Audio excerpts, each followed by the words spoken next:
story begins in a dark back alley. Wilson Morgan is taking the law into his own hands and is tracking down a man that kidnapped his neighbor's daughter. But Morgan isn't going in empty-handed. He is an Amazo virus survivor, and he has newfound powers that he thinks will aid him on his vigilante quest. Unfortunately, he isn't Bruce Wayne or Barry Allen. He is no hero.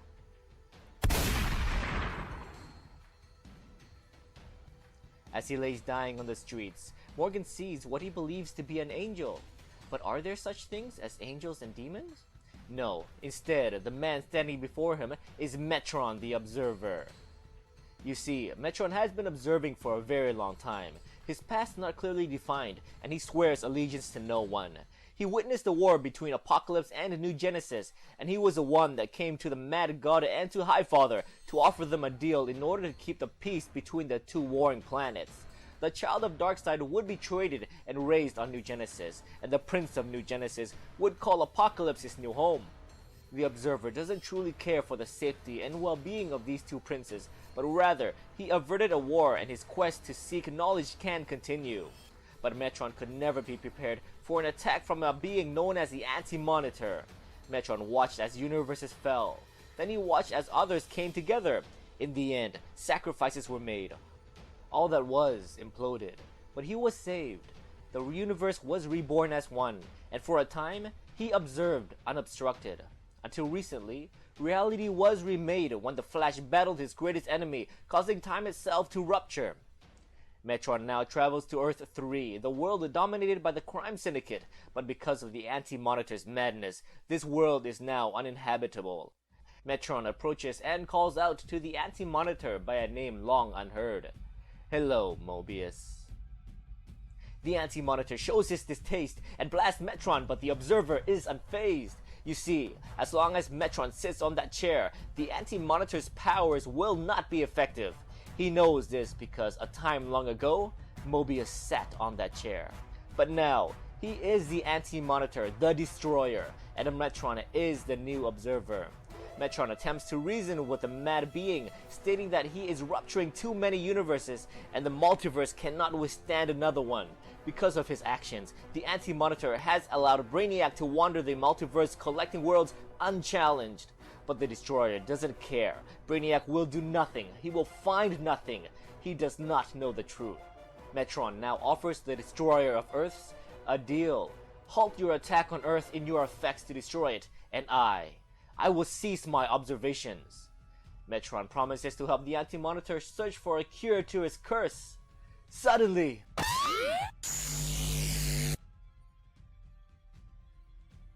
the mad being will not hear it.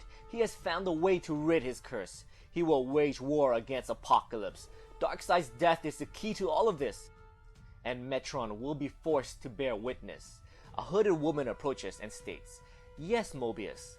Death to my father. Death to Darkseid."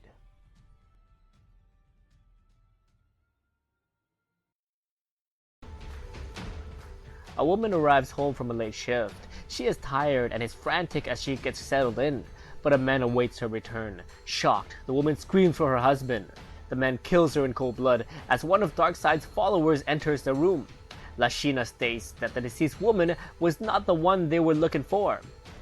The two acolytes of Darkseid now continues their search for a woman named Mirina Black. When he was 7, his father was told that the only way to end the war between New Genesis and Apocalypse was if he exchanged sons with Darkseid. He begged not to be chosen, but he was. While his father welcomed Darkseid's savage son to the family dinner table and taught him how to use the fork, the Prince of New Genesis was taken to Apocalypse and thrown into the slave pits and forgotten. Years of torment and tears later, and the son of New Genesis would grow up to be a man adept at picking locks. When all went dark, he would roam free and explore this mad world and return before the slave masters could figure out that he was ever gone. When he got old enough, he opened his cell every night after, until one day, he didn't go back. He faced and fought the worst of this world. He allied himself with revolutionaries. He found hope. He saved lives. He even fell in love. When he fled to Earth, he was given the name Scott-Free. You may know him better as Mr. Miracle. Years ago, Darkseid was knocked off the top of the food chain by the Justice League. Rumor has it that Darkseid is amassing a new army for some sinister purpose. The Mad God is up to something big, and Scott needs to find out exactly what. But he won't be able to stop him alone. He is going to need the help of the people who went to war with Darkseid and won. He needs the help of the Justice League. Mr. Miracle finds himself in a chamber with vital information on the Justice League and a woman named Marina Black. He commands his mother box to copy all of the information, but his investigation gets interrupted by Darkseid himself. Scott preemptively attacks, but his discs are rendered ineffective as it bounces off Darkseid's chest. The Mad God cripples Scott with his Omega Beam, and the battle is over before it began. He begins to crush the son of New Genesis under his boots, but Scott had enough reach in him to command his mother box to teleport him out of danger. Meanwhile, back on Earth, after the Amazovirus attack on Metropolis, Neutron is quarantined and is looked after by LexCorp. The cancer has overtaken his body, and the doctors give him only 1 day left before he dies. Luthor scoffs at Neutron's dire situation, but Superman offers a challenge to Lex, stating that he can't cure cancer and save Neutron. His ego gets the best of him, and he takes on the task while Captain Cold gets the best seat in the house as he watches his boss cure cancer.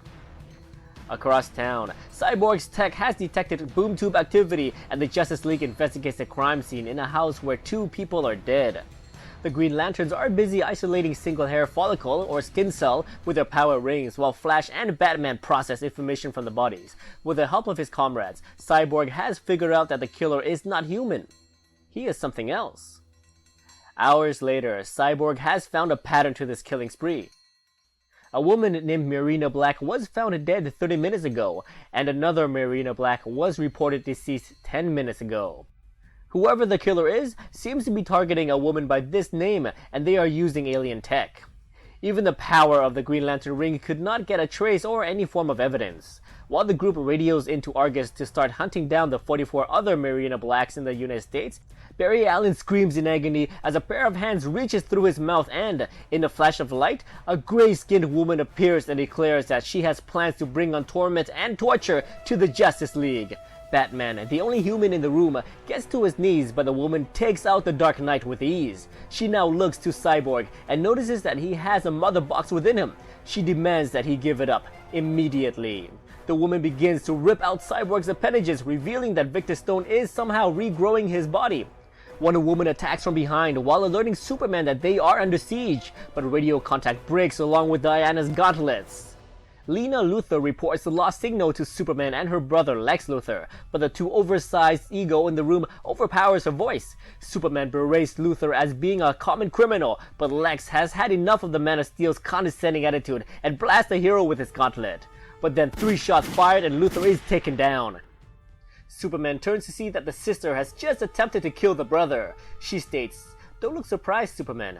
Everyone hated him." She raises a mother box and orders it to send Superman and Lex to their death. The mother box accepts this order and a portal opens behind the two, ripping them out of this world. The battle rages on in the streets as the 2 Green Lanterns enters the fray. Hal Jordan attacks with his mighty will, but the woman took his most prized attribute and broke it. She slams Jessica Cruz onto a vehicle. We discover that Jessica was the real target. The woman declares that she needs Jessica because she holds a tether to another universe, or rather, her ring does. A burst of green light explodes from the ring, forming a tear in reality itself. This immense power is felt by everyone, even Ultraman and Superwoman. When the dust settles, the Destroyer emerges from the rubble. The Anti-Monitor has arrived at last. Elsewhere in the city, Mr. Miracle reappears in an empty parking lot. His mother box informs him that the deceased woman is named Marina Black, but she is an innocent. She is not the one. Suddenly, out of the darkness, Lashina attacks with her razor ribbons. Scott manages to dodge the attack, but Kanto, Darkseid's favorite assassin, enters the scene. These 3 has shared a lot of history, and Kanto is eager to end Mr. Miracle's life. Darkseid's forces converge upon Scott Free. His odds are stacked against him, and he cannot win. His mother box opens, and Mr. Miracle has escaped another death sentence. He reappears in front of a gigantic griffin, and a woman who tells Griff to not harm the man. He is not an enemy.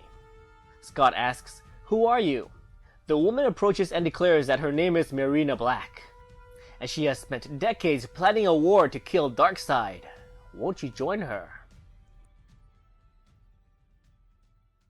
Luther awakens in an unknown place. Pain ravages his senses, and he can feel hellfire on his skin. Is he dead? Is he in hell? No, Luther awakens to witness Superman using his heat vision to cauterize his bullet wounds. Superman informs Luther that his sister attempted to kill him, and that they are now on Apokolips.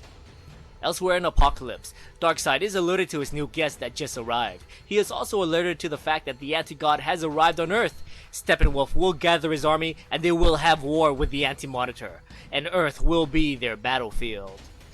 Back on Earth, Wonder Woman along with Steve Trevor are the only ones left standing after a blindsided attack by the Anti-Monitor and his follower, the Amazon Grail. The rest of the League manages to pick themselves up and are ready for a rematch. Grail and her forces converge upon the League, but suddenly, a boom tube opens up and Metron has arrived. He offers an ominous remark to the Dark Amazon. I find you dangerous, Grail, but ultimately, precarious. You play this game well, but so do I. He vanishes as soon as he appeared, but this observer manages to take the heroes with him. Athens. Mr. Miracle finally has a moment to catch his breath and is now properly introduced to Marina Black. She tells him that she was once the Amazon's chosen assassin until she abandoned her mission. She is now humanity's savior. While her kin chose to hide on Themyscira, Marina saw a dark future and the tyrannical god would enslave them all, but she created a weapon. She had his daughter, Grail.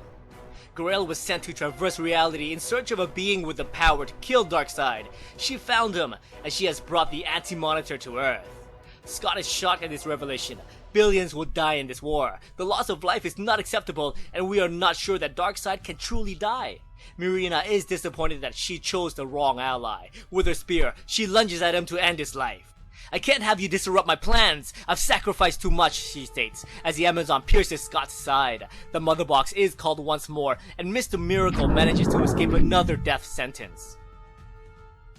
Elsewhere, the Justice League with Steve Trevor are brought to an unknown place, and Metron stands before them. The group does not trust this man. They don't know who he is, but Hal Jordan states that Metron is not a man to be trusted. Jordan had encountered the Observer during the siege of Oa by Metron and New Genesis. He defends, stating that he was only at Oa to observe, and Metron has watched the Justice League save the world many times. But this time, there is no saving it, he states. Go to your loved ones, and leave Earth if you wish to survive. The Justice League would not accept this declaration, and Wonder Woman, using her lasso of truth, attempts to gain more intel from their mysterious new friend. But Metron doesn't know much. The secrets are in his chair. She pulls him off his cosmic seat, and electricity pours out of it. The chair is getting ready to boom out of here. Batman springs into action and jumps onto the Mobius chair. He channels the power through his body, overloading his senses, and in a fraction of a second, which felt like eternity, Batman can see what Metron sees. I can hear them. The answers, he states. The answers to everything. Are they real? Is this real? Who killed my parents? Joe Chill, that's right. What's the Choker's true name? No, that's not possible. The Justice League is worried for their friend. When asked, Batman states, of course I'm okay, Diana. I'm a god now.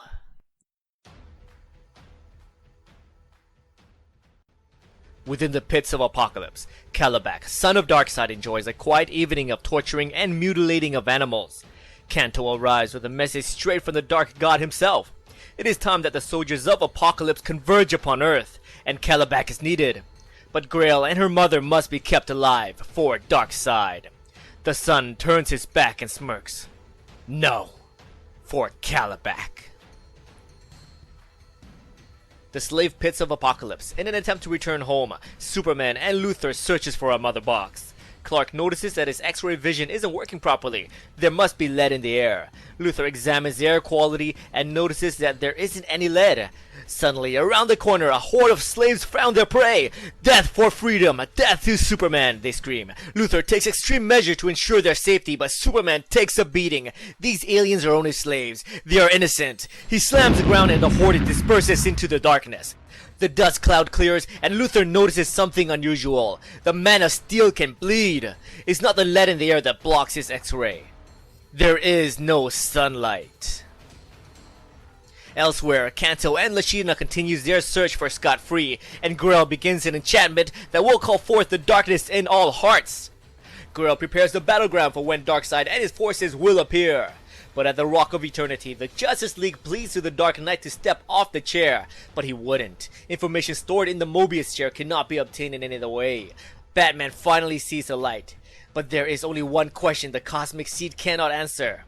Who is the Anti-Monitor?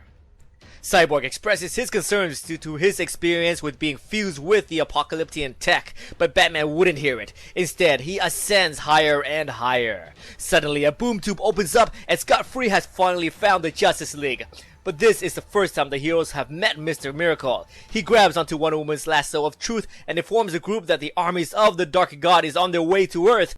But the Anti-God and his army is already here. Scott demands that they go with him to the Anti-Monitor to try to get him off Earth. The group found a new ally in Mr. Miracle and will aid him on his quest. But Batman is not coming. The chair seeks knowledge, but the answers are in the depths of the multiverse. This is where the Dark Knight is going. But Hal Jordan won't be joining the League to meet with the Anti-Monitor. Space is his jurisdiction, and Hal and Bruce could use some male bonding time.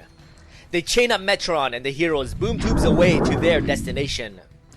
Back on Earth, the League returns, but they have company waiting for them. Grail, the Anti-Monitor, and the Army of Darkness is ready for war. Mere seconds later, a loud boom announces the return of the Dark God himself. Darkseid and his forces have finally returned to Earth, and they too are ready for war. Back on Apokolips, Superman can no longer fly. The lack of sunlight is making him human. He now has to put his trust in Luther. They take to the skies to avoid the rampaging horde of slaves below, but now they are met by parademons tasked to kill them both.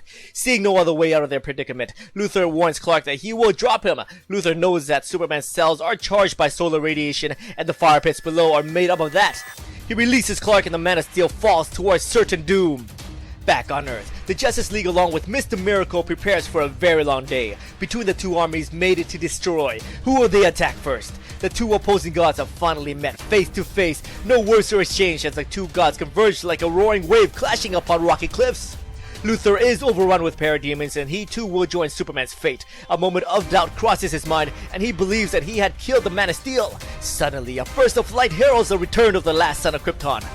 Luther, he yells as he returns from the pits of Apokolips.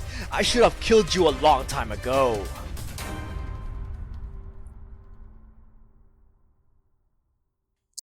Somewhere in the multiverse, the Green Lantern and the Dark Knight journeys the cosmos, seeking answers. Jordan wants to return back to Earth to help their team against Darkseid and the Anti-Monitor, but Batman seeks something else.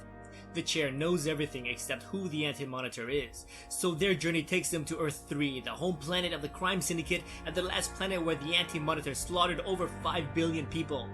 Batman got his answers here, so the next destination is to a planet where Hal Jordan first banished his nemesis, Sinestro. They need to go to the birthplace of the Anti-Monitor. They need to go to the planet Quard. Back on Earth, the gods are at war and the Justice League aren't even noticed. Blow after blow, shot after shot, the Earth cries in pain as two of the most powerful entities in the universe wage war against each other. Elsewhere in the battlefield, Grail charges at her brother, Calibac. You will die for our father, Calibac! Is this what you want? She screams as the two siblings engage in epic battle. Be grateful father wants you alive, Grail. The brother replies. She takes hold of his tongue, then goes straight for his eyes. Wonder Woman breaks up their fight and makes it her own. She engages Grail for a fight to the death, while Mr. Miracle takes on Steppenwolf. Shazam and the Flash are doing their best, but the oncoming armies are overwhelming. In the middle of a war she could never comprehend, the reluctant hero, Power Ring, raises her hand to summon her toxic powers to separate the battling armies. Elsewhere, with her battle armor ready, Marina Black stands witness to the end of the world. Apokolips, a recharged Man of Steel rises from the pits, but he is different. Parademons are ready to attack, but without hesitation, the Man of Steel destroys the oncoming demons. That's taken care of. Now, what to do next? Clark is no longer himself. There is no more restraint and his moral compass is broken. He plays the predator and begins to intimidate his prey. Elsewhere in the multiverse, Batman and Jordan has arrived on Quard, and they found the place where the Anti-Monitor had built his chair. His name was Mobius, and he came here to see the Forbidden, and he was cursed because of it. Something sat rotting in the center of the antimatter universe. Whatever it was, Mobius unleashed it. It changed him into what he is. Back on Earth, frustration and anger has overtaken the Dark God, and he yells, Enough! Seconds later, the Black Racer appears and it goes straight for the anti-god. This burst of courage pushes Darkseid forth, causing the Anti-Monitor to take a beating. The Anti-Monitor takes a split second to call on the Flash. Against his will, Barry Allen merges with the Black Racer. I know your one weakness. The Anti-Monitor states, I was changed into this because I held what you want. I am forever bound to it. An unholy energy source begins to emit as the Black Flash comes closer to the anti-god. The anti-life equation is in my veins, he states, as he raises his hands and he blasts the Black Flash through Darkseid's stomach. His pain reaches through every corner of the planet, which causes powerful beings such as Shazam to scream in agony. All goes silent. The forces of Apocalypse ceases their advance. Calabac can't see, but he can't smell his father's blood spilled on the floor. The dust cloud clears, and Darkseid lies dead on the floor.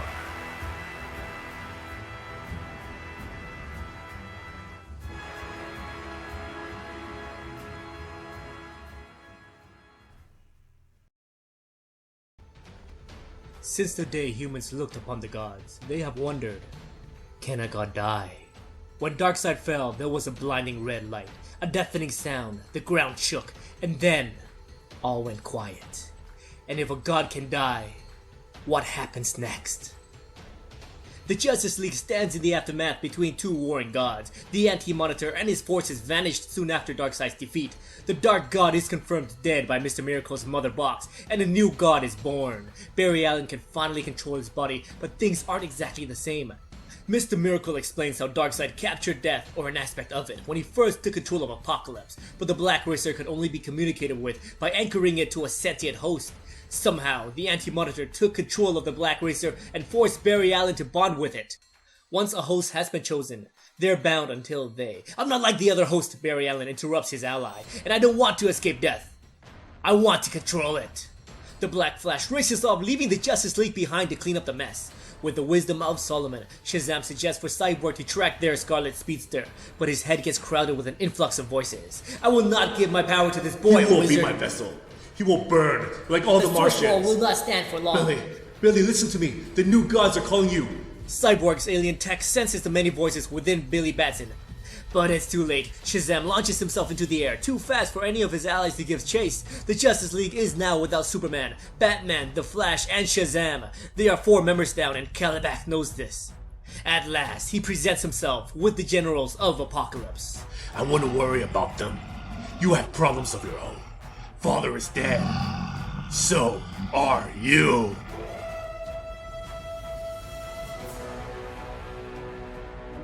Apocalypse. Superman is no longer himself, and he gave his nemesis a beating. His super hearing overheard the slave masters gossiping about the death of their ruler, Darkseid. He grabs hold of his old foe and rips his armor to shreds. The billionaire admits defeat. He admits that the Man of Steel could have ended him at any time. Of course I win. I'm Superman. According to Clark, Lex Luther will not last the night, but if he does manage to survive, he is now banished from Earth. For if Luther dares to return to their planet, Clark will make sure that his foe will end up like his armor, ripped to shreds. The Man of Steel grows bored of his toy and flies off, leaving Lex Luther to fend for himself. This will not go well for the newest member of the Justice League.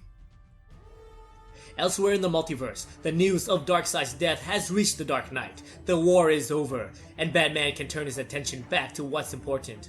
With the Mobius chair, he can finally be the Batman that Gotham needs. Suddenly, Hal Jordan screams in agony as his ring emits a very familiar face. Batman informs his colleague that without their leader, the parademons are roaming free out there in the universe, and like the insects they are, they're drawn to a great place of power, the brightest light in the universe. Jordan can only think of one location that fits that description. Oa. Meanwhile, back on Earth, Grail and her mother watches on as the Anti-Monitor enters a cocoon state. He is changing. He is becoming Mobius. Back on Apocalypse, a captured and weathered Lex Luther is found and beaten by a small faction of rebels known as the Forgotten People. When asked what they want with him, the woman states that on this night of Darkseid's death, a human would walk through the ashes of their world.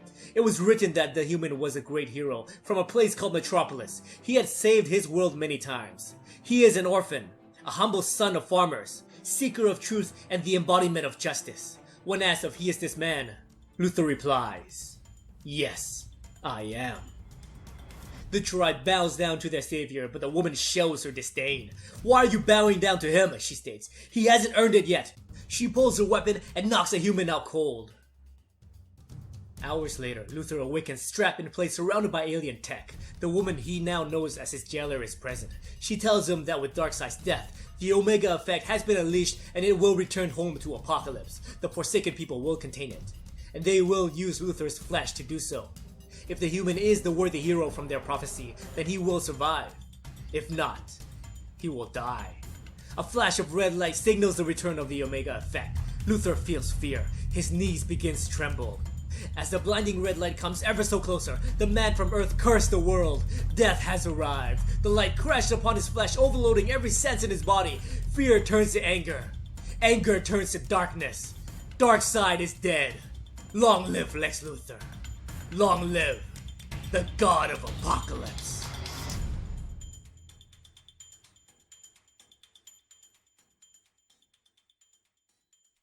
The followers of Darkseid have resurfaced. Their foe, the Anti-Monitor and his forces are gone. So, they turn their focus towards the heroes of Earth. Kalibak engages Wonder Woman while Lashina takes on Power Ring. Steppenwolf has Cyborg in his crosshairs, and Kanto can finally end his lifetime rivalry with Mr. Miracle. Kanto begins with hurling his signature knives at the son of New Genesis.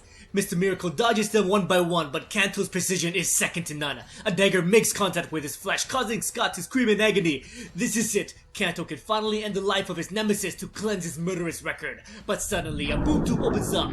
Big Barda makes her appearance, and she won't take kindly to anyone who would cause this much grief to her betrothed. Kanto runs his cocky mouth, which gives Barda a fraction of a second to raise her Mega Rod. She blasts Kanto point blank in the neck.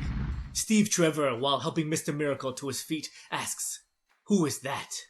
Barda finds her next target. She charges directly at Steppenwolf into a brick wall. Scot-free informs the human agent, "That, Steve Trevor, that's my wife."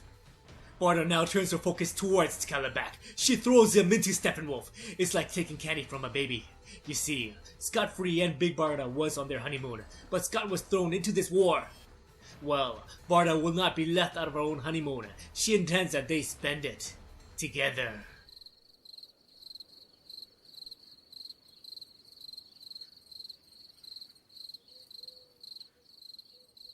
Darkseid is dead, so Barda proposes that both parties should drop their vendetta.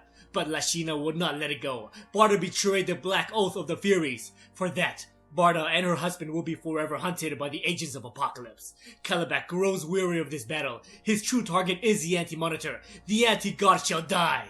For Kalibak. But also for his father, Darkseid. The Rock of Eternity. Metron had escaped from his chains and is now en route to freedom back to his chair. But a woman's reflection haunts his venture. She tells him that he is lost without his chair, and that he traded the safety of the universe for his soul. Metron wants to be left alone. Back on Earth, the Anti-Monitor continues to incubate in his cocoon. His shadow soldiers should have dispersed by now, but they still guard their god, even against Grell and her Amazonian mother. The Justice League can finally take a break from battle. Half of the team are gone, too busy becoming gods. But they gained a new ally, Big Barda. But they are up against a powerful entity and they need leverage. They need the crime syndicate. You see, the Anti-Monitor had consumed the syndicate's home world. If anyone knows anything about the Anti-Monitor, it would be them. But half of their team is dead. Owlman is MIA. But wait, Ultraman and Superwoman are held at Valrev. But no one has the authority to see these class level 0 inmates. Steve Trevor informs his teammates that if they want to have a word with Ultraman and Superwoman, they gotta break in. Well, they got a master locksmith on their side and a woman with powers comparable to Wonder Woman, thinking that this challenge would be fun. The team disperses, leaving Wonder Woman and Steve Trevor alone for the first time. He notices that she is worried. Well, why shouldn't she be? This war could rip her planet in half, and it all began with an Amazonian. Diana plans on ending this fight and she refuses Steve's help. He now asks, "Is that why you chose him?" Trevor saw the love between Scot-Free and Big Barda, two powerful beings with heightened abilities and colorful costumes. He is only human who has feelings for an Amazonian princess. Diana tells Steve that Superman and her are just friends. Okay, more than friends. He leans in. If this is the end, Trevor needs to show Diana how he feels. I heard my name. Superman appears out of nowhere and grabs Trevor by the head. Am I interrupting? While the power players move into position, while the new Justice Gods are off-world dealing with their godhood, while Wonder Woman takes on Superman, Grail and her mother takes a step closer to ultimate power. The time has come. The anti-life seed leaves the Anti-Monitor. The most powerful force in the universe now belongs to Grail, the goddess of the anti-life.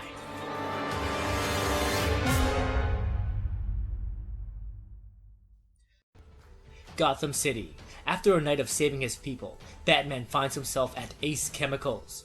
Green Lantern Hal Jordan finds his friend brooding as per usual. The two leaguers engage in casual conversation, but suddenly, something is wrong. It's Superman. Hal asks, is he in trouble? No, Superman is the trouble. Elsewhere on Earth, in a test of might, Superman, the god of strength, engages his teammate Wonder Woman, but she isn't there for a fight. It's clear to her that her friend isn't thinking clearly. Batman gained the Mobius chair and the Flash merged with the Black Racer. Now this? She continues to defend while talking some sense into her attacker, but Diana gets caught with an eye blast which throws her against a vehicle. But this will not be enough to stop the Princess of Themyscira, the new god of war. Diana shrugs it off and re-engages the god of strength. Diana has the upper hand. She caught Superman with a lasso of truth. Even with his ultimate strength, the new god cannot break the lasso. She asks, "Who are you?" He replies, I told you, I'm Superman. "Who are you?" I'm Super. I'm Clark Kent. The Dark Knight and the Green Lantern have arrived. Batman informs his teammate that Superman went through a transformation back on Apokolips. That's also where Luthor is residing at the moment. Superman's mental capabilities might have returned, but his newfound powers are only temporary. As a matter of fact, the Apocalyptian solar energies are breaking down his cellular structure. Superman, you are dying. Meanwhile, the Apocalyptian Amazon bathes in her new godhood. She's gonna make her mother so proud. The war is not over. The anti-life has a secret, and Grail will soon share it with the world. But wait, she needs the man that first stepped foot onto Paradise Island. She needs Steve Trevor. Belle Reve Prison. Power Ring, Cyborg, and Mr. Miracle prepares to enter the prison. Cyborg prepares to disable the perimeter alarms and the motion sensors, but wait, Mr. Miracle had already taken care of it. Now, there are those pesky Argus guards that they have to deal with. Wait, Mr. Miracle informs his robotic friend that his wife is already on top of that. Moments later, Mr. Miracle is the first on scene to have a little chat with the Kryptonian from Earth 3. He asks, what does the Anti-Monitor want? Even in his current malnourished state, Ultraman can't feel the Anti-Monitor's arrival on Earth, and he wants to kill every last one of us. It's what he lives for.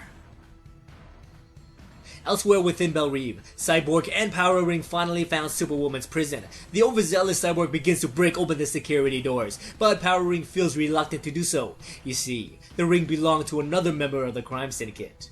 The ring is a member of this evil team, and is excited that it's being reunited with one of its team members. Jessica feels the fear within her, and her control over the power fades. The ring begins to emit green energy, and in a flash of light,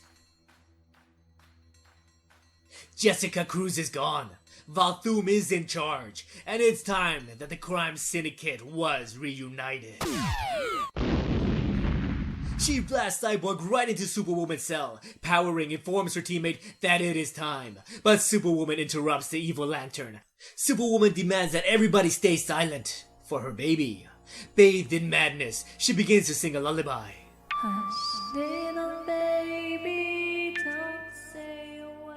Cyborg attempts to reconnect with the ring, but his attempts backfire. Victor Stone is gone, and the grid is back online.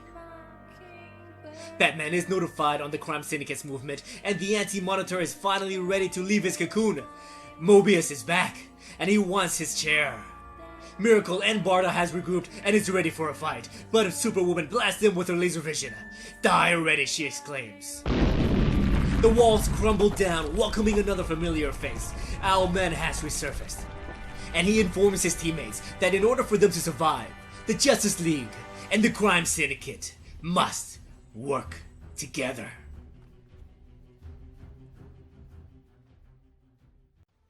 The crime syndicate has resurfaced, and now they meet with the new Justice League. Owlman needs his teammate Ultraman to regain his strength, so they must feed him some good old green kryptonite. But wait, this alien mineral is extremely rare. Fortunately for the Kryptonian from Earth 3, the League has some available. The two groups must team up in order to defeat Mobius. The Syndicate seeks retribution and vengeance, but the League seeks a way to save their home. Diana demands for the Syndicate to release Cyborg and Jessica Cruz. Owlman informs the Warrior God that they can have their Cyborg back after Mobius falls, but they must offer a new body for the grid. One of Luther's armor should do, but the Ring has already chosen its host and Jessica Cruz is gone. No one can release her from the power ring. No one except death. Owlman demands for an answer or he and his team will leave, and there will be no way of tracking them down. Diana relents. She gives the order and Superman relinquishes his hold of the Green Stone to his doppelganger from Earth 3. With the access codes from Lex given to Owlman, the grid is able to utilize Luther's satellite to triangulate the location of Mobius. He finally got a fix on the Anti-Monitor's location, and Ultraman has finished consuming his kryptonite. Gotham. The entire city is being engulfed by a white energy source. Shadow demons are out and about to torment and murder the innocent civilians. People are panicked, forced from their homes and fearing for the worst as they run from certain doom. But hope has arrived. The Justice League has returned. They do everything they can to help the civilians. Shazam screams to the grid to lend a hand. But the cybernetic syndicate member informs Billy that these people are not their concern. Mobius is their target, not these people.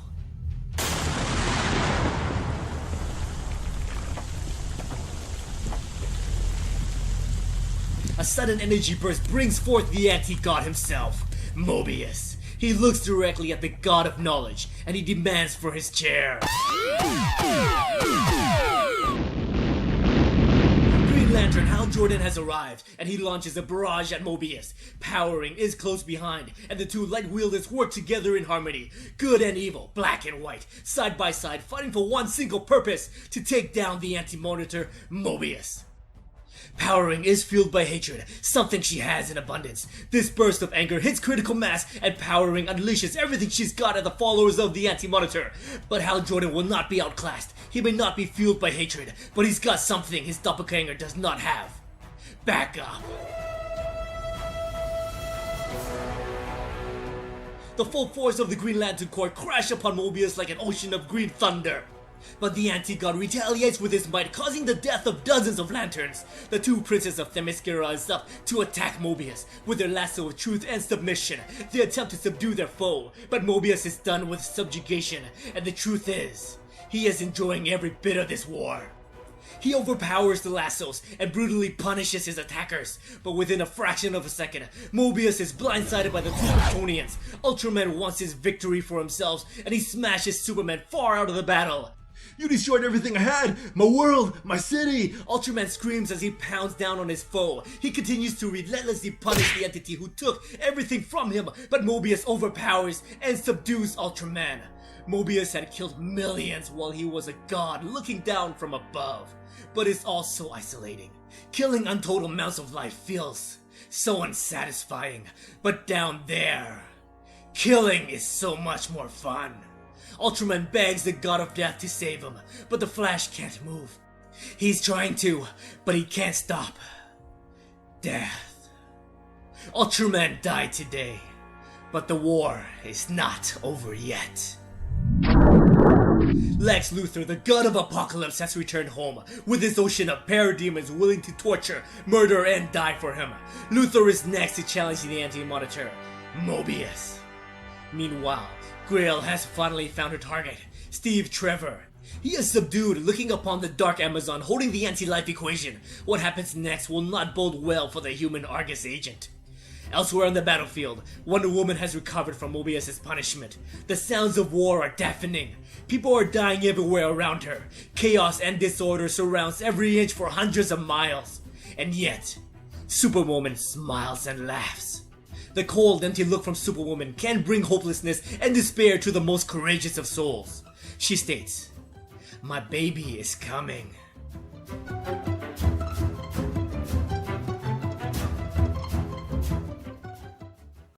The The time has come for Mobius, the anti-monitor, to face the new god, a man reborn into the darkness. Darkseid is dead, and his heir, Lex Luther, now wielding the Omega Sanction, is the new ruler of Apocalypse, and he has his sights on his foe, Mobius.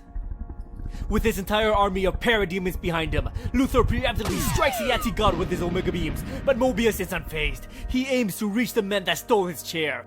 He wants Batman dead and the Mobius chair back in his possession, and Luther is in his way. The anti-god sends the full force of his shadow demons to strike down Luther, but the new god of Apocalypse explodes in Omega energy which burns away the followers of Mobius.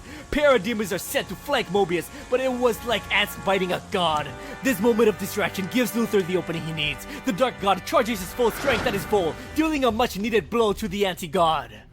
Elsewhere in the battlefield, Superwoman screams in agony, causing every glass in Gotham to shatter. The earth trembles beneath her, and Aloman awaits. Diana, Princess of Paradise Island, finds herself alone with a syndicate all around her. They demand for her departure away from Superwoman, but the princess reminds them of their deal. The crime syndicate will aid the Justice League. Power Ring states that their deal was to help destroy the monster, nothing more. The Syndicate has a weapon that will do that job. Diana looks upon her so-called comrades, baffled. But the God of Knowledge arrives, stating that the chair knows. Mobius wants to learn the secrets to this weapon the Syndicate is referring to. The baby. Their secret is exposed, so Power Ring blindsides the two Leaguers with a blast from her ring. But within the mind of Power Ring, Jessica Cruz reached the central power battery and can once again see through her own eyes. She rescues the downloaded consciousness of Cyborg, and the two now embark on a mission to take back control of the body before the Power Ring core catches up to them. Back at the epicenter of destruction, the earth trembles and cries out in agony as two powerful beings resume their fight. Each blow would crumble a city, each attack would cripple a country, but these beings do not care. They viciously engage in one another, but Luther takes on the upper hand. The power surges through his veins, giving him a level of arrogance he has never felt before. In Luther's mind, he has already won. What's next? Superman is next. Long live the God of Apocalypse. Long live Darkseid. No. I am Lex Luther. I am Lex Luther! His arrogance blinds him to an attack by the Shadow Demons, but Mr. Miracle and Big Barda lends a hand. They have no love for this man and much less love for Darkseid, but an enemy of their enemy is their friend. So they arrive to aid the new god of Apocalypse. Barda shows her reluctance. She informs the love that for the first time ever, their home, Apocalypse, is unguarded. If they leave now, they can open the slave pits and lead the greatest revolt that Apocalypse has ever seen. But Mr. Miracle will not hear it. He must stay to help the Justice League. He will not abandon his mission, and he needs his wife by his side. The Green Lantern Corps is fighting in the distance to keep the Shadow and Parademons at bay. Scott-free heads towards another battle with his wife, but a boom tube has been opened, and Big Barda is gone.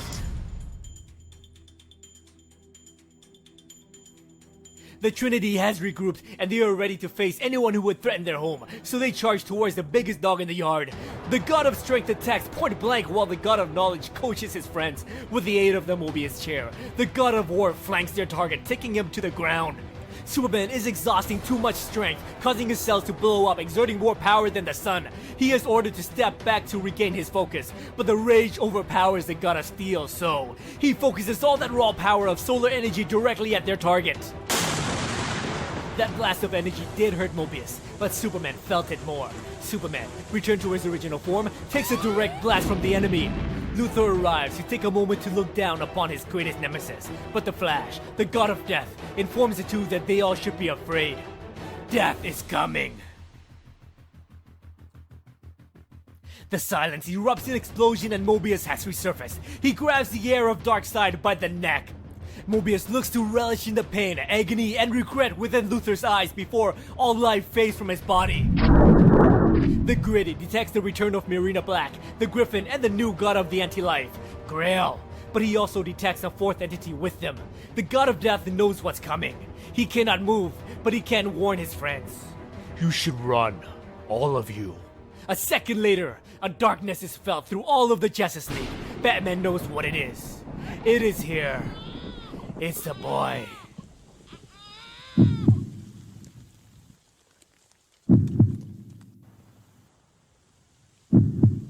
Grail, what are you doing? Having fun, Mother. Do it, Trevor. Diana, help me.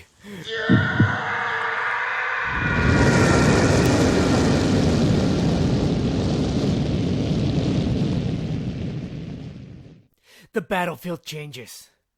Mobius is dead, and a new threat is born.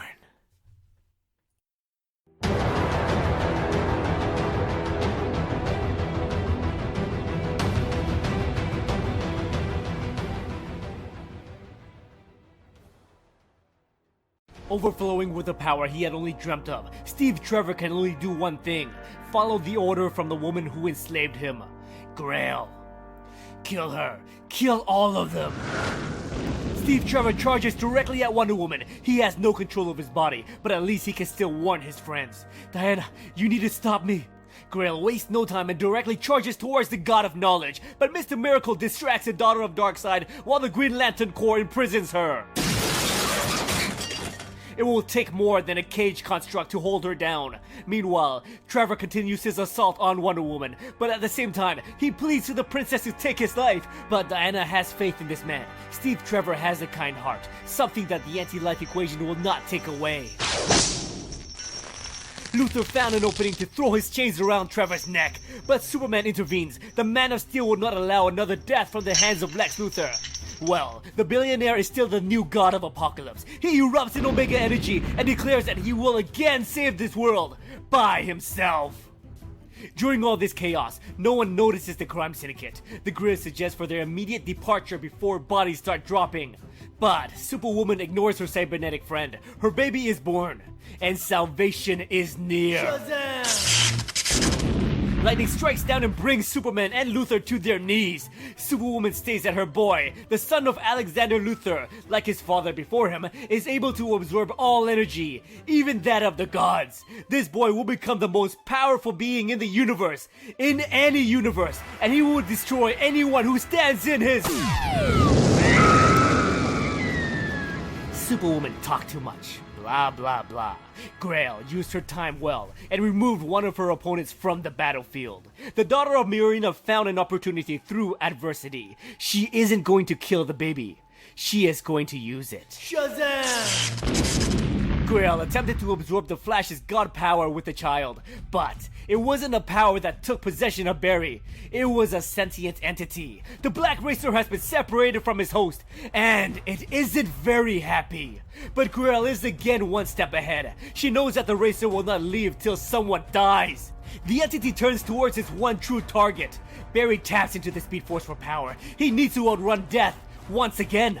Power Ring begins the evacuation plan, but the grid is held back by Shazam. Shazam won't be a problem anymore. But inside the mind of Power Ring, Jessica Cruz and Cyborg can see that their friend, Barry Allen, is in trouble. Cyborg found a way to give Jessica control over the body, but it will only be for a second. Barry cannot outrun death, so Jessica gives Cyborg the okay. Power Ring loses control over the body. Jessica is back in the driver's seat. It wasn't fear that gave her purpose. It was courage. Jessica Cruz saved the Scarlet Speedster. A life has been taken. The Black Racer is done here. The League regroups. They have lost another member, and Luther has been reverted back to his human form after being attacked by Superwoman's baby. The daughter of Darkseid is not finished. She will have her war. Grail sends her weapon to take out the Green Lantern Corps while she engages the Justice League. The Mobius chair informs Batman that Grail was wrong about Steve Trevor being the first man who stepped foot onto Themyscira. That's why Steve was able to resist. He wasn't the first. Grail somehow heard Batman's private conversation. She took back what is hers. Steve Trevor is freed from the anti-life equation. The Mobius chair echoes a silent scream, causing Batman to feel its agony. Grail has chosen her new weapon. Darkseid, dead no longer, but his mind is not his own. Grail has invoked an ancient Amazon ritual, slaughtering an enemy, then resurrecting them in a chosen host. She has fused the powers of the gods, the anti-life equation, and the son of the syndicate member. And a new Darkseid has arisen, possessed by the anti-life equation. Darkseid is forced to heed the will of his daughter. Grail's first order: incinerate them. The heroes now have a new target. They converge on Darkseid while avoiding his Omega Beam. Batman doesn't have the strength to go toe-to-toe with the Dark God, so he digs deeper into the Mobius chair for answers. But the deeper he digs, the more pain and agony he feels through every bone in his body. Green Lantern Hal Jordan can see his friend needs help. He removes his power source, the Green Lantern Ring, and places it onto Batman. That boost of willpower was what the Dark Knight needed to remove himself from the chair. But Grell has found a sheep that strayed too far away from its herd. The heroes are busy with Darkseid, and Grell's bloodlust needs to be satiated. Barda returns along with the Furies and the Generals of Apocalypse. They take the fight to the daughter of Darkseid, giving Jordan enough time to reach Batman. The Dark Knight lost his cosmic seat, but he still recalls the last bit of secrets from deep within the chair. The chair! They turn to see Owlman is the new master of the cosmic seat. He orders the grid to release Cyborg and download itself onto the chair. It's time for Plan B. In a flash of light, the last of the syndicate vanishes. Cyborg reboots, and he will be ready to join the war. The agents of Apocalypse are in heated battle with Grail, while the League and the Corps are keeping Darkseid busy. Marina approaches Diana, lost and betrayed. She taught her daughter better than that. It's clear now that Grail is lost to the darkness. Grail is disappointed. She gave her mother what she asked for. Grail gave Marina a war that would end all wars. Diana separates the fight and it becomes a 2-on-1. Grail is good, but she is up against the Amazonian princess and its deadliest assassin.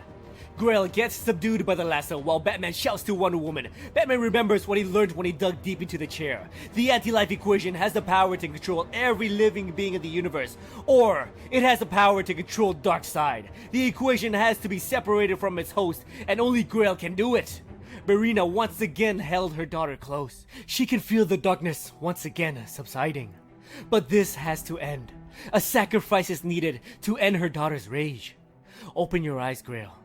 Unleash your darkness. Let it flow through me. And know how much I truly love you. Grail's beam goes through her mother, striking Darkseid. The anti-life and his host separate. Once the ground stops rumbling and the Justice League regains their focus, Grail, Darkseid, and the anti-life equation vanishes. Trevor is human again, slave to no one. But Marina lies bleeding out from her wound. She muscles up a few final words that Diana does not know how to believe. The League thought that they lost Jessica, but it wasn't the human who was hit by the Black Racer. Volthoom was. As one is lost, another returns. Jessica Cruz of Earth, you have the ability to overcome great fear. You have been chosen. Welcome to the Green Lantern Corps. While the team rejoice in the return of one of their own, Big Barda takes the time to say goodbye to her husband. Barda didn't leave Mr. Miracle to lead that revolt on Apocalypse. No, she went back seeking help from the Furies. If they helped her defeat Grail and protect her husband, she would return with them. Rejoin the Furies back on Apocalypse. The war is over, but there is always a cost. Elsewhere in the universe, Grail failed, but her consolation prize is Darkseid, a child once more. As her mother raised her, she will raise this baby, and she will finally learn to love. This she swears. Apocalypse. Darkseid is gone and the revolution begins. Lex Luther returns to take the seat of power, to be that great hero from Metropolis. A new armor was forged in the flames of Apocalypse. It is now ready, along with his new symbol. The Batcave. Green Lantern Hal Jordan checks up on his friend. Batman continues to brood as per usual. When asked about the Joker's identity, the Dark Knight says that the chair didn't give him a name. It said that there were 3. Elsewhere, Diana Prince and her teammate managed to come out victorious in this war, but she could not shake what Marina told her. She said that it happened the night that Diana was born. Marina saw it. She saw Diana's birth. Marina claims that there was another child born from Hippolyta's womb that night. Diana has a twin brother. This boy was the first to step foot onto Themyscira, the true chosen one. The war may be over, but Diana's journey has only begun. The moon. Owlman has freed Metron, and in return, Metron taught the Syndicate member everything he knows about the chair. He further warns Owlman to be cautious, but the Syndicate leader discards the warnings. Owlman taps into the enormous resource of knowledge. No! He's here! He's... Owlman is gone. Metron is gone. The world will tremble in its wake. For rebirth is here.